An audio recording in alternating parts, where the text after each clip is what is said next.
একটা ডিজাইন করতে গিয়ে যখন অন্যরকম একটা ডিজাইন হয়ে যায়। তো আজকে আমার দুটো কেকে অর্ডার এসেছিলো। দুটো কেক একজনের বার্থডের জন্যই ছিল, আমার একটা বোনের বার্থডের জন্য ছিল। তো প্রথম কেকটা ওর বাড়ির লোক অর্ডার করেছিল, ওটা ছিল ম্যাঙ্গো ফ্লেভারের মধ্যে 1 পাউন্ডের একটা কেক। তো তোমরা থিমটা দেখে বুঝতেই পারছো এটা কী থিম ছিল। হ্যাঁ, এটা বাটারফ্লাই থিমে ছিল।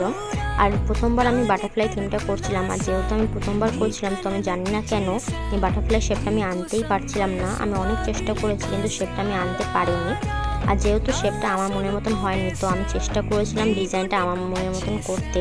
আর সত্যি বলছি, আমি যেমনটা ডিজাইনটা চেয়েছিলাম ঠিক সেরকমই হয়েছিল, কিন্তু শেপটা আমার মনের মতন হয়নি।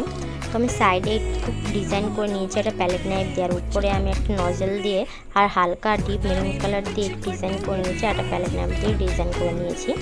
তারপরে আমি সেকেন্ড কেকটা নিয়ে নিয়েছি। এটা একটা চকলেট ফ্লেভারের কেক ছিল।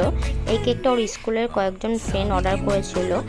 আর বাচ্চাদের যেহেতু বাজেটটা খুবই কম ছিল, তাও আমি কেকটা একটু বড়ই করে দিয়েছি যেহেতু বাচ্চারা অর্ডার করেছে, আর ডিজাইনটা আমার মতন করে করতে বলেছে। তো আমি সিম্পলের মধ্যে ডিজাইনটা রেখেছিলাম। এবার একটু সিলভার কালার ডাস্টও করে নিচ্ছি। আর এই তো ছিল আমার সেই বাটারফ্লাই থিমের কেকটা। যেহেতু শেপটা আমি আনতে পারিনি, কিন্তু ডিজাইনটা আমার খুবই সুন্দর লেগেছে। তোমাদের কেমন লেগেছে আমাকে কমেন্ট করে জানাবে। আর এই ছিল সেকেন্ড কেকটা। এই দুটো কেক তোমাদের কেমন লেগেছে আমাকে কমেন্ট করে জানাবে, আর ভিডিওটা শেয়ার করে দেবে, আর আমাকে ফলো করতে ভুলবে না। আমার ভিডিও দেখার জন্য অনেক অনেক থ্যাংক ইউ।